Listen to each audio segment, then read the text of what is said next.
Right, nkulamusizaako nnyo kuliko wakedde gwe mukwano gwange najjo sinzira obanga otuwuliriza nkutegeeza nti okola kyamaanyi nnyo okubeera ku mayengo gano aga Yugi Update TV.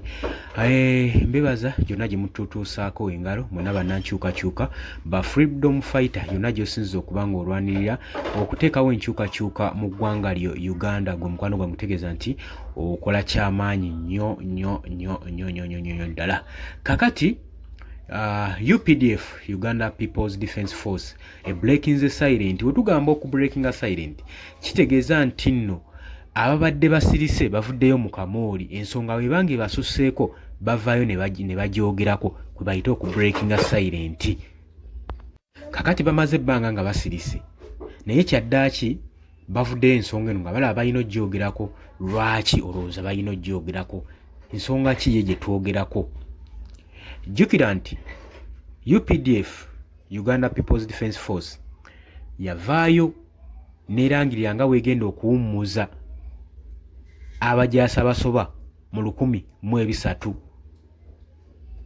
ba military officers betwogerako.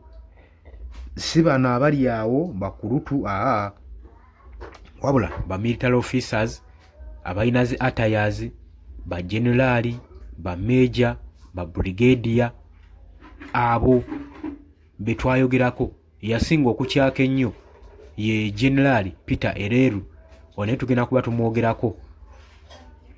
Kati wootunuulira ensonga eno olaba nga UPDF ensonga nnyingi nnyo egisindiikiriza okulaba nga boogera ku mbeera eno, kubanga mulimu ba generali abaali tebasuubirwa mu kaseera kano kubanga bagenda mu retirement. Wano we nkugambira nti nno gavumenti eri kattu era eri kazito.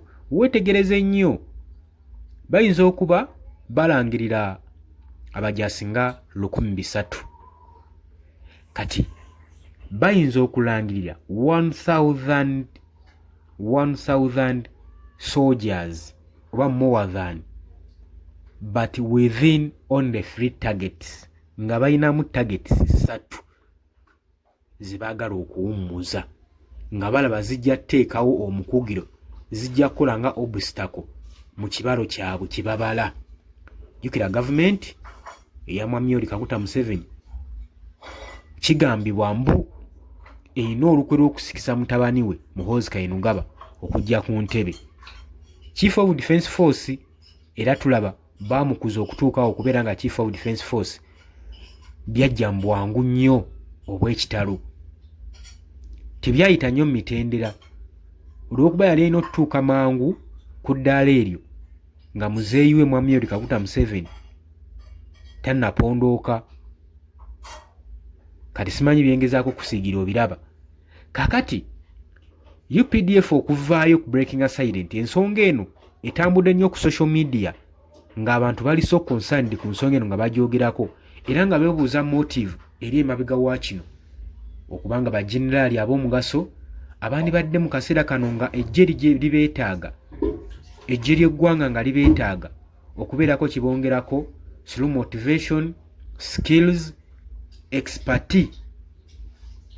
Sike kandi badde akaseera akalungamu okubanga bawummuzibwa, naye ekyewuunyisa UPDF yalangiridde nga bwegenda okubanga ewummuza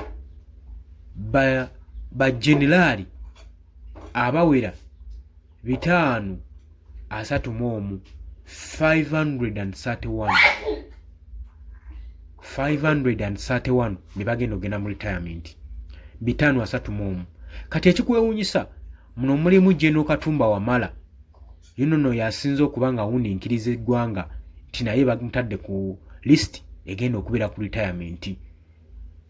Nga list tubadde tukyennyamira ya General Peter Ereru okubanga agenda kubanga awummuzibwa. Ebyo biralamuko okujjukizaamu akatono bigambibwa mbu oyo okuwummuzibwako byandibanga biri mabega wa Chief of Defence Force Muhoozi Kainerugaba. Jjukira mabega kaawo mwaka oguyise baali Kabwanango nga bagenda mu maaso n'okubaamu okulumaŋŋana, okusikaŋŋana omuguwa. Munagamba nzi generali nalwana entalo zange, nalwana ensiko, obaddewo buli kimu okifunidde mu ntebe. Kati tosobola kuva eri n'onkomandinga ate ng'omusajja mutuufu.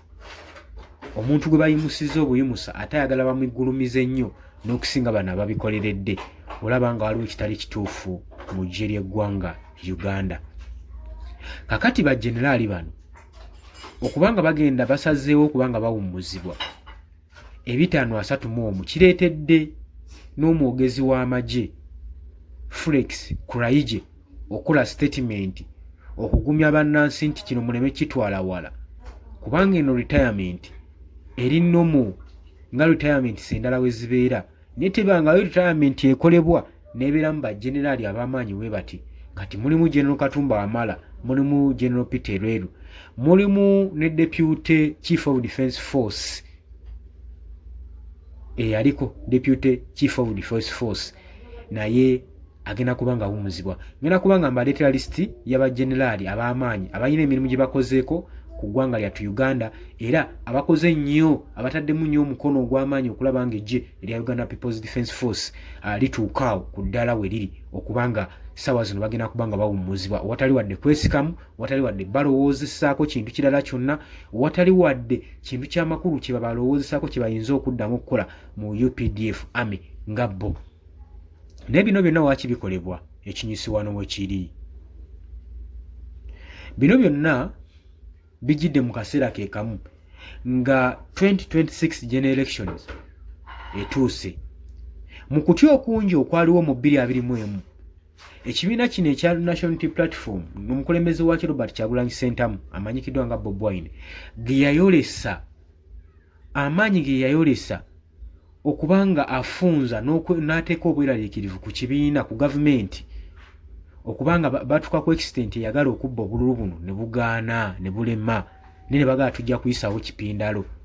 Kati ate ekyo kyabeeraliikiriza nnyo, naye ate tekyabeeraliikiriza nnyo ng'ebitambula ku social media nti akalulu k'omulundi guno egenda kubeera protestive vote. Naga protestive vote kwe kuno okulonda abalonzi ne basigala nga si bamativu, ne bayimirirawo olw'ensonga yaabwe obutali bumativu n'ebyo ebirangiriddwa ekitongole ekivunaanyizibwa ku by'okulonda ekya Electoral Commission ekikululibwa chairperson waakyo Byabakama. Kati bannayuganda bagamba ku luno Kyagulanyi tetugenda kuleka ove mu kalulu ogende bugenzi odde wako otuule nti batubbye. Kuno tulina kulwaniraawo awo kiggwera. Entebe bagyagala oba mwagala oba temwagala, yiyo levo gye baliko kati bannayuganda, era beewala nkolokooto. Kino kyeraliikiriza nnyo gavumenti ne kituuka n'ogikozesa ensobi. Lwaki nkugamba kigikozeseza ensobi? Etunuuliramu bajenerali baani abayinza okukwatagana ne Robert Kyagulanyi Ssentamu, baani abayinza okubanga omutima gubalumirira eggwanga lyabwe n'obuwangwa bwabwe ne bagamba nti naye ekimala kimala, baani abatagenda kubanga bakkiriza order za Chief of Defence Force Muhoozi Kainerugaba olw'okubanga bo bamusooka n'okutuuka ku madala ago waggulu naye ate ne bamwambusa n'okubakira. Kati olowooza mu mutima gwabwe ekimunyunguuju kye kibakwata munda, gulowooza bayinza okugondera Muhoozi Kainerugaba okubeera omukulembeze waabwe okutandika okubaduumira ekyabasinga tebakyagala. So buli bwe bayinza okubanga balengera ng'ayinza okuteekawo obstacle eri omukuliro gwa General Muhoozi Kainerugaba Chief of Defence Force, olaba nga bajja kukola ekyamaanyi kyonna ekyetaagisa okulaba nga babawummuza. General Katumba Wamala ono nno Minister of Work yakwasaganya ebyenguudo biki, yabadde kalenti oba okitegeera ekintu ekyo, ate nga gye buvuddeko emabega kaawo yakajja afuna ebizibu by'okufiira muwala we nga ensonga eri yakwagala mumadalinga musaanyaawo mutemula. Tetumanyi nsonga waaki baali baagala mumutemula, naye gwe ky'oba omanya bino byonna ebigendererwa byali byekuusa ku nsonga ezijja mu maaso. Okutemulwa kwa General Katumba Wamala tebyali bya budde obwo, baali beeteekera biseera bijja mu maaso nga bino okubanga bayimusa omuntu omunene omu okumujja wansi. Kati nebaagala bateme empenda nga bajja obstacle wobanga onopenetrating ng'olina mu kibira gy'oyagala okugenda oba ekisaka nga ky'oyagala kiri eyo munda, osifuna ejjambiya n'ogenda n'osaawa ensagazi ebiti ebyandikugidde ebyandikufumitse n'osobola okuba ng'oyitawo obutereevu openetrating ojo obstacles okusobola okutuuka. Kati bajenera abamu babatunuulira nga obstacle naye tebakitegeera. kati bagenda kitegeera kati nga bateereddwa ku lisiti eya retirement bagaye abasinga bagenda kyekanga kubanga babadde tebasuubira amba babadde tebasuubira. Mulimu General Katumba Wamala, mulimu Kyanda, mulimu Otema. Bano bonna bali ku lisiti eyo. Ekyo kye njagala omanyi. Niyo olowooza bigenda kuggweerawa. Nze nkyaliwo naye nkujjukiza oli ku Yogi Update TV kw'osinzira okuba nga otuwuliriza. Nja kubiza gwe atannatwegattako. Kirira wansi waliwo ekigambo subscribe kikoneko obeere nga otwegattako. Abali mu diaspora mbatumiddeko nnyo mwebale kwaniriza mu kulembeze w'eggwanga. Kulembeze Robert Kyagulanyi Ssentamu mwamuwadde prestige mwamulaze okwagala fundraisation ekyatekinga place ekyagenda mu maaso banange mwenyigire genda osasule gyeyo certificate yo osobola kubanga naye weetaba kubamu ku batadde ettaffaali mu campaign eza 2026 omwaka ogenda okuba ogw'enkyukakyuka ogw'okukyusa entebe Munnayuganda addemu asanyukeko nate gwe mukwano gwange ali yampuliriza sagala kutwala wala nnyo twavuddeyo ku mulamwa gwaffe ogw'abajenerali ngenda kubanga nkuwa lisiti y'abajenerali abagala okumbuzibwa niwankubadde UPDF evuddeyo neyogera negamba bannange temukitwala bulala temukitwala bubi ene normal retirement ng'abakulembeze abalala we tubawummuza nabano we tubawummuza tewali kintu kyeraliikiriza kyennyamiza tewali kimakinga surprise naye kinyagala okutegeeza kino kyakoze dda surprise mu matu g'abantu bannayuganda saako n'abajaasi abamu kubanga emu babadde tebabisuubira oba okitegeera ekintu ekyo. Kakati forces UPDF Uganda People's Defence Force emaze okukonfaminga into retirement egenda okubeera ebalirirwamu abajaasi oba officers militants 531 muno mugasse n'abo prominent abakungu ba generals ab'amaanyi mu bagenda okubeera abali notable mu retirement mulimu ba 4 star generals omuli Katumba Wamala omuli former chief of defence force era nga ye current minister of work and transport. Ono nno yajoyininga ejje mu mwaka gwa 1998 kakati UPDF evuddeyo negamba nti nga weteekateeka ku mukolo guno ogwa retirement era nga bagutegese kugenda kubeerawo mu mwezi ogwa July 2026 okusinziira ku office retirement list egamba eno nno yafulumiziddwa ku Eagle online ku social media egaseemu ba 5 major ne 16 brigadier ba majors batano mulimu ba brigadier 16 mulimu ne 28 28 colonel mulimu 42 anamu babiri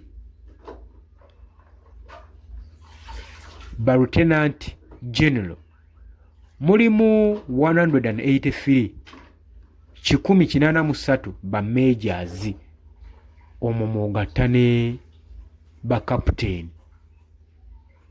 abawera 254 254 bano bonna bagattiddwa okubanga beteekerateekera retirements zaabwe gwe mukwano gwange mpuliriza. Kino kikulagawa kiringa omunaabeera mu ssomero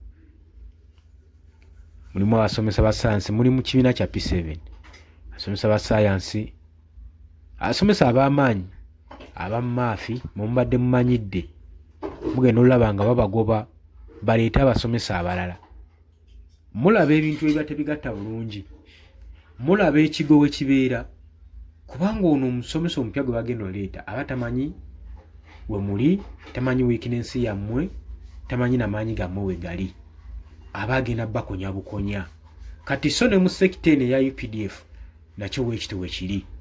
So gavumenti yandisaanye okwefumintiriza ennyo newankubadde era kyeyagala okuyisaawo okukyusa n'etasobolayo nnyo empaji ezandiwaniridde ejje lino ery'eggwanga mpoziko ng'ejje baga terikyali lya ggwanga nga bagamba nti kati lya muntu oba nti likolera first family kuba tulaba nga lyekubidde nnyo.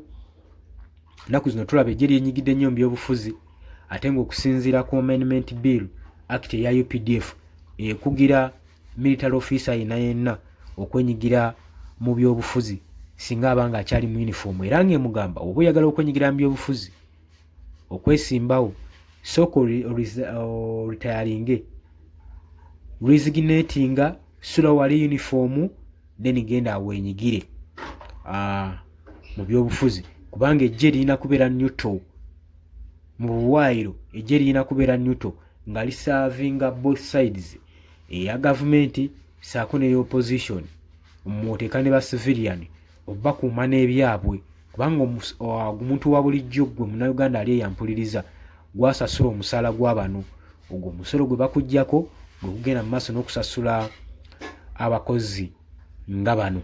Kakati wava eri n'akuyisa bubi neyeenyigira neyeekubira ku sayidi emu kitegeeza aba avudde ku buvunaanyizibwa bwe aba avudde ku calling ye. Amagye si mulimu era General Peter Lweru yakibalambika bulungi n'abagamba nti nno nze nnenyumiriza mu baana ab'obuwala n'ab'obulenzi abali eyo abakola obutawera okuuma eggwanga lyabwe nga tetubawa musaala mungi tetulina kyamaanyi kye tubawa naye kyetusobola okukola ekyamaanyi kwe kubeebaza ku mulimu gw'ogenda mu maaso n'okusaavinga kubanga obwo buweereza that is a calling that is a serving oba oweereza munnansi Munnayuganda. So gwe yaguyingira ng'ogenze kunonayo obugagga oli mu bukyamu bwe bw'owulira abenyigidde mu buli bw'enguzi teyali calling yaabwe okubanga gavumenti erina omuze ogwagala okulikulutinga abaana okuva eri mu cultures zaabwe okubakuumira entebe y'obukulembeze. Kati buli alina obusobozi okulanga anaagondera bamusonsekayo busonsesi ne bamulinyisa amadaala wabula tebasinziira ku calling ye oba alina obusobozi oba talina oba asobola okusaavinga eggwanga oba tasobola. Ebyo byonna tebabitunuulira wabula bo kasita bayisaawo ekyabwe nga basobola okuba nga bali protected okubeera mu ntebe yaabwe. Entebe kintu kikulu nnyo gye bali era bakitwala ng'ekintu eky'omugaso eky'omuwendo ennyo mu bulamu bwabwe era kino kuno battirako n'omuntu. Kati teweewuunya nnyo bajeneraali bano nga nkugamba nti no bagenda kubanga bawummuzibwa oba okitegeera. Kusinziira ku UPDF retirement age egamba etya serving general oba lieutenant general ali supposed okulitayalinga ku myaka 65 myaka 65 kugambye lieutenant oba generali ali supposed okulitayalinga oba okuwummuzibwa mu magye ng'awezezza emyaka 65. Ate abo bali ku lanka eya major general abali ku myaka major general balina kubanga bawummuzibwa ku myaka 62. Kategedde akantu ako kiwunyisa bano bonna bagiwezezza. Okuva ku lanka ya brigadier general bali supposed okulitayalinga ku myaka 60. Kugambye ku lanka ya brigadier general bali supposed bateekeddwa okulitayalinga ku myaka 60. Okategedde endowooza ako. Emyaka 60 gye balina okulitayalingirako. Colonel basetingibwa okulitayalinga ku myaka 55. Kyokka ate bwa lieutenant colonels balina kulitayalingira ku myaka 51. Ba lieutenant colonels ng'oli colonel. Ate abo bali ku lanka eya major balitayalinga bali myaka 47. Bino no UPDF we tugamba si byange kwe kuno kwewolereza kwabwe kwe bataddewo lwaki baba balitayalinga. Nze mbuuza waki omuntu aba alitayalinga ku myaka 47 watandise okufuna obuvumu ne experience mu kintu kyakola kyamanyi ng'agenda nakiwaako abalala ekitone ekyo abeeka bala bakisiga. Wakyo omujaasi watuukidde ku myaka egy'okuba nga wa mugaso nnyo mu ggye ne mu ggwanga, waki aba agenda ku retirement? Eno ensonga tulaba nga yandisaanidde okuba nga etunulwamu. Bwe tulaba nga waliyo motive behind egenda mu maaso, njagala gwe naawe okitunulemu. Osobola kujja mu comment section n'oteekayo endowooza yo, naye nkyakujjukizaamu tukyeyongerayo neggwe atanatweyungako, waliwo ekigambo subscribe wansi kikooneko, obeere nga tweyungako, sharinga, commentinga, likinga. Kakati UPDF ne Ministry of Defence and Veteran Affairs spokesperson Major General Felix Kureije yagambye online retirement is part of norms within UPDF. So we wish our comrades the best as they retire. But we yagambye nti no retirement eno eri emu ku nkola ku cultures eziri mu UPDF mu Uganda People's Defence Force.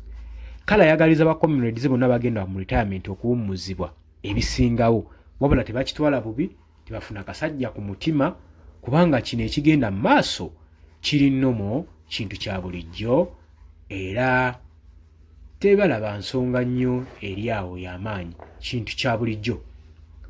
Ye wati wagamba okitegedde ekintu ekyo, tukyagenda mu maaso. Nze nkyabongerayo kuba nyina obba wa list ya retiring army generals agenda okuba nga bawummuzibwa, era ngenda kuba nga ngiteekawo awo. Busubscribing tukyagenda mu maaso. Nga bwe mbagambye tugenda kuba nga tuyita mu bagenerozi bano abagenda okuba nga bawummuzibwa mu mwaka ogwa 2026 mwezi ogwa January nga gutandika, nagambye bagenda okuba nga bawummuzibwa. Naye nkulambise ne nkulaga engeri gye kiyinza okuaffectingamu eggwanga n'eggye lya UPDF ne motive eri emabega wa kino.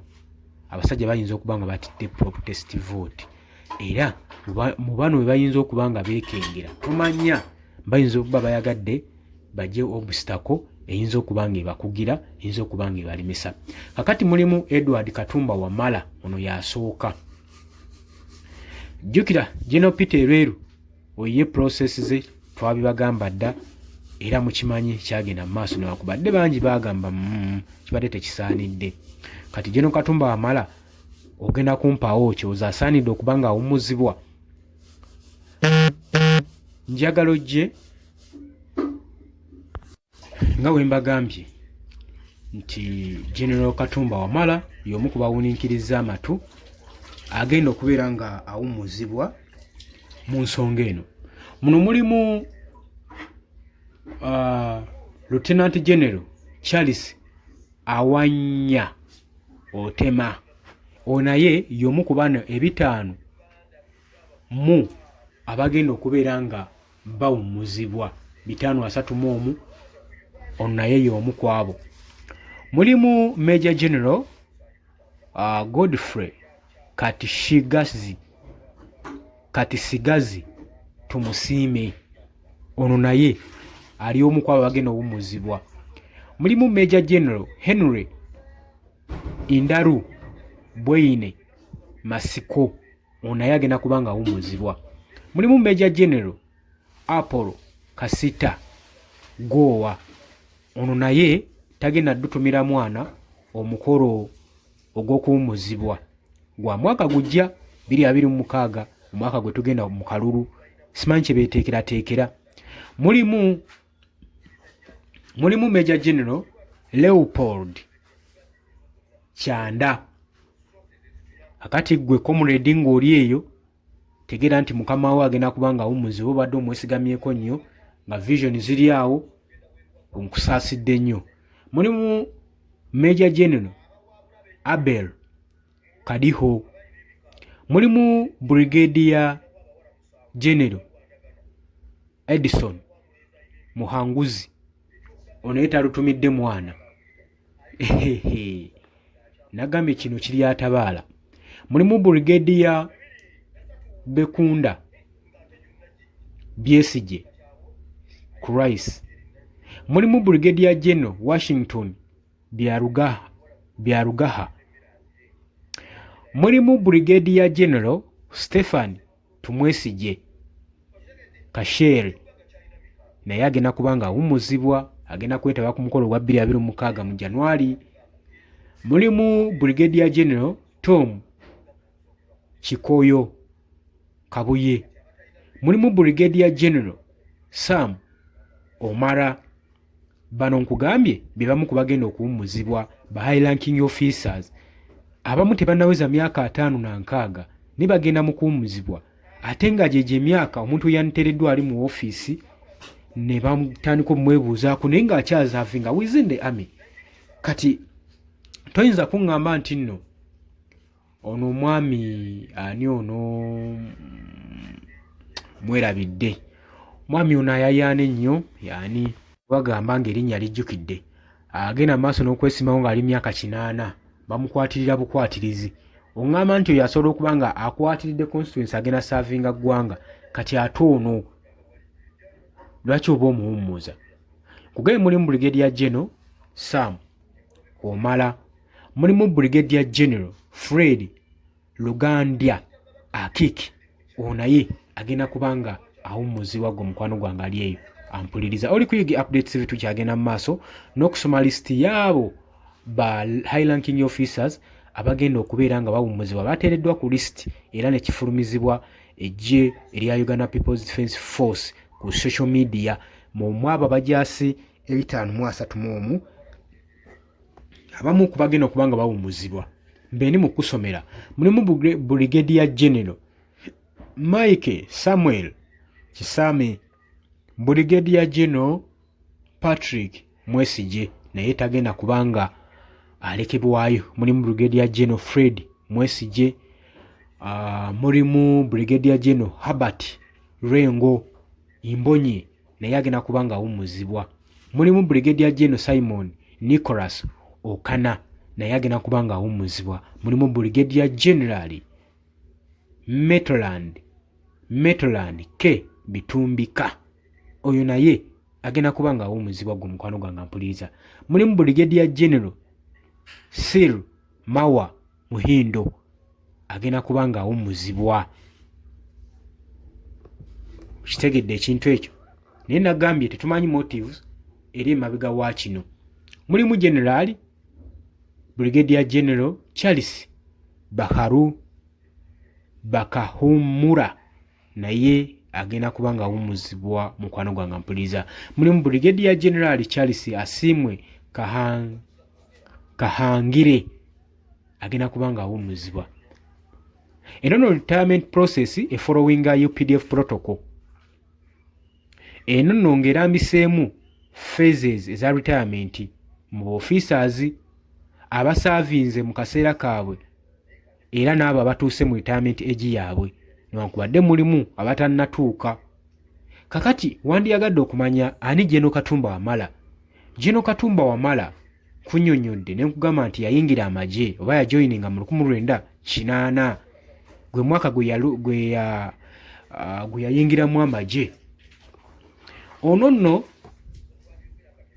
yaweebwa ekifo eky'amaanyi mu gavumenti ya Mwami Yoweri Kaguta Museveni okubeera nga Minister of Work and Transport okuva mu January ng'ennaku z'omwezi 17 omwaka gwali gwa 2017 mpaka mu December ng'ennaku z'omwezi 14 2029 yali yahelding okubanga current post of Minister of Work and Transport paka ng'ennaku z'omwezi 14 omwaka 2019 ono no yasavingirwa okubanga ye state for the work, Minister of State for the Works.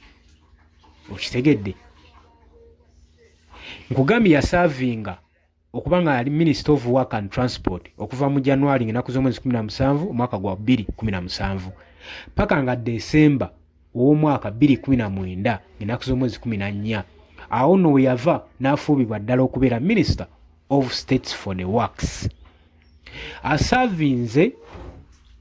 Yasavinga nga Chief of Defence Force of Uganda People's Defence Force mu UPDF okuva mu mwaka gwa 2013 paka mu mwaka gwa 2017.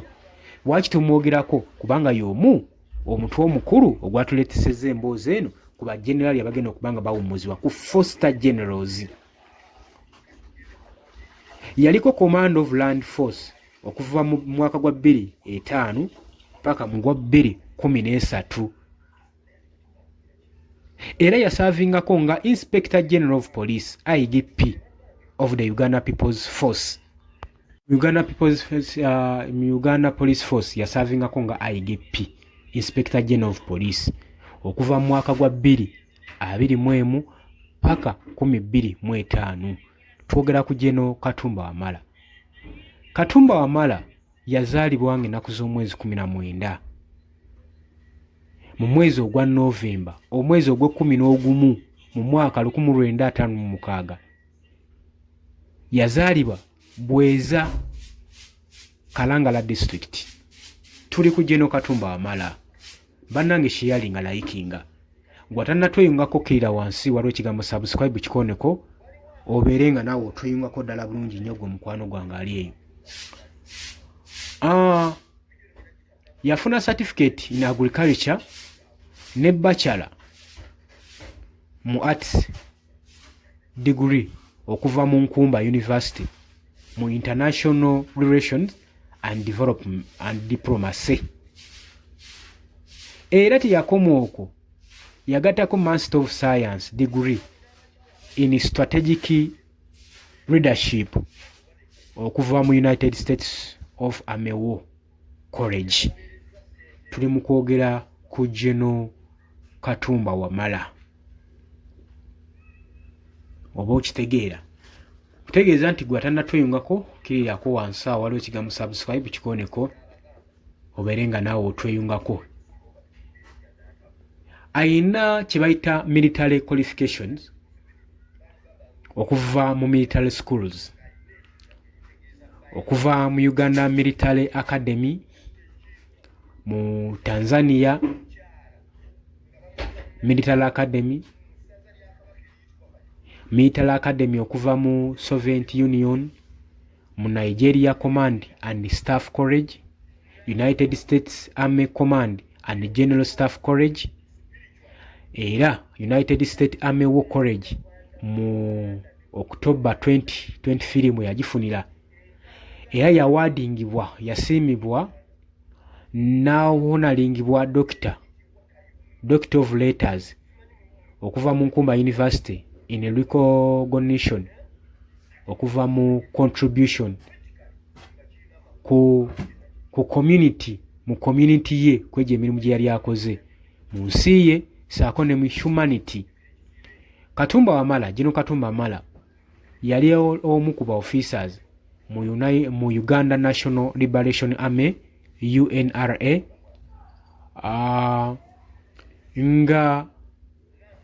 nga ye wa National Resistance Army NRA was defeated okuva mu UNRA mu 1986. Era he transitioned mu NRA. General Katumba Wamala. Major General Leopold Chanda. Major General Leopold Chanja Eric. Togera ku Eric Chanja. Ono yenga yazalibwa mu January omwaka mu January nga 1970 era nga Major General mu Uganda People's Defence Force. Kati gwe tuli mu kwogerako. Okuva mu 2021 yaservinga Joint Chief of Staff of the UPDF. Nga tana kubanga afuuka General Chanda yaliko Chief of Staff of the Land Force. N'oluvannyuma ya joining amagye mu 1990 mu 1990s we joiningira amagye. Togera ku Leopold Chanda Eric. N'oluvannyuma ya joininga the Presidential Guard Brigade PGB. Presidential Guard Brigade. Oyo nno n'oluvannyuma we yafuukibwa Special Force Commander SFC era n'ayimusibwa okuva ku ddaala erya eventually n'afuuka Command of Presidential Guard Bridge PGB era ku lanka ya Colonel Chanda era yafuuka commandant of the Chieftains of Military Intelligence CMI. Okuvaawo n'aresigninga n'adda mu Uganda ni embassy mu Washington DC nga military attaché era n'asavinga mu kapasite eyo emyaka gyali 2. Mu kudda kwe mu Uganda yalondebwa nga Chief of Personnel and Administration in the Uganda People's Defence Force UPDF. Okuvaawo yapromotingwa yayimusibwa ku rank ya brigadier era n'aresigninga nga Chief of Staff. Mu December 2017 completinga military course okuva mu National Defence College mu India. Mu February 2019 twogera ku General Leopold Eric Chanda. Mu February mu mwaka gwa 2019 yapromotingibwa okuva ku rank ya brigadier n'afuulibwa Major General era nga ali part of the promotion exercise eyagetingibwamu over 2000 men's n'abakyala. Mwalimu abaami n'abakyala abagenda mu exercise eyo mu UPDF eyo promotingibwa. Oba okitegedde ekintu ekyo. Okyali ku Yugi Update TV kosinzo bango otuuliza watanatwengako nkutegeeza nti kirira wansi waliwo ekigambo subscribe kikoneko obeolenga otweyungako ddala bulungi nnyo. Charles Gina naye twagala tumukwateko obudde oba bunaatuganya simanyi neshiyalinga video. Lieutenant General Charles Agina yazalibwa mu mwaka gwa 1962 mu mwezi ogwa March ennaku z'omwezi 29 era n'afuulibwa ku rank ya Lieutenant General mu UPDF. Era Munnayuganda yafuulibwako Ugandan Deputy Ambassador to Cairo okuva mu mwezi gwa January mwaka gwa 2017 paka mu January 2021. Yasavinga nga Deputy Chief Coordinator of Operations Welfare Creation OWC. Development programs operated by the Uganda government. Mabega Kau yasavinga konga Deputy Chief of Defence Force wa Uganda People's Defence Force. Era secondly ya highlighting military positions mu UPDF. Ya pointingibwa oba yalondebwa mu position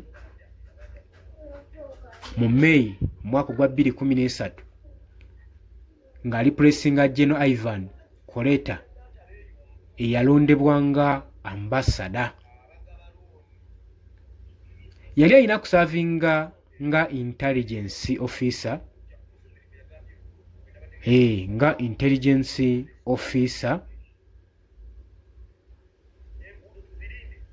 Pluton Commander Operational Intelligence Officer, Cabinet Mobile Force, and as 4th Division Intelligence Officer. Okuvaawo yasavinga nga Operational Coordinator 2nd Division era 305th Brigade Commander era nga Commander of the 2nd Division twogera ku Charles Agina General.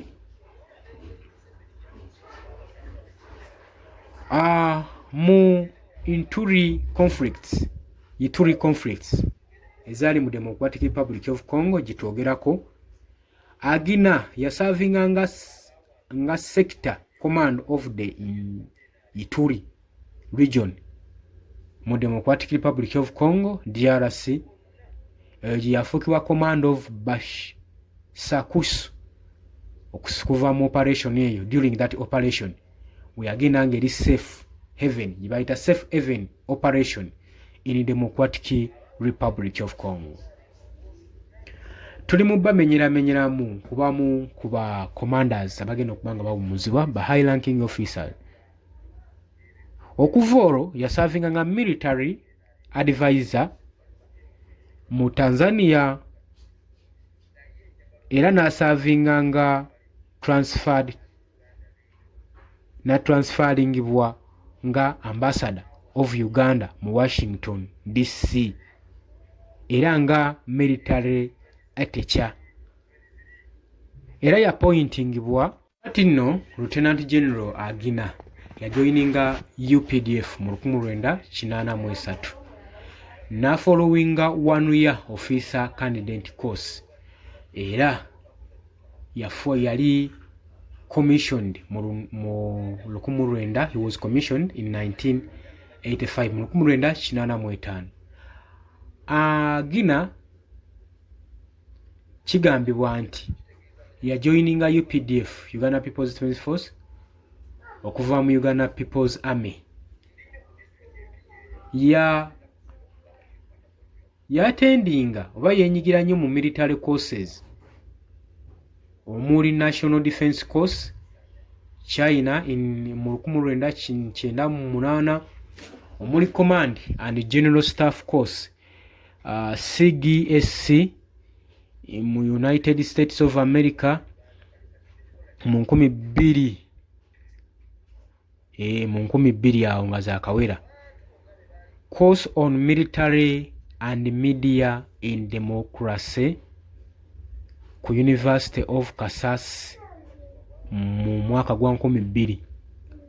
Joint Tactical Command Course mu China ne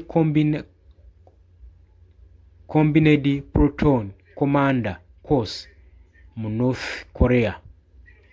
Twogera ku Agina abamu ku bagenda okubanga bawumuzibwa. Kakati nno sectors ezenjawulo ezigenda okukolebwa mu retirement, okusettinga retirement mu UPDF. Minister of Defence Veterans UPDF and UPDF retirement ne discharge the documentation team yamaze dde okubanga kino ekinokanya. Tujja kubanga tubaleetera n'ebirala nkuyanja bingi nnyo omuli ba generali ab'enjawulo abidi bingi nnyo bye tugenda okubanga tubaleetera, naye katugize nga tubeekereza oli ku Yugi Updates TV. Toyerabira ku subscribinga, likinga, sharinga tusobole okuba nga tugenda mu maaso. Bali mu diaspora mbatumiddeko nnyo, mwebale kwekuumira ku Yugi Updates TV. Baganda bange mbagala nnyo bya nsuso. Tugenda kuba nga tukomawo ng'okyoba okola tova ku mayengo ga mpewo eno. Mbagala nnyo baganda bange, mweraba.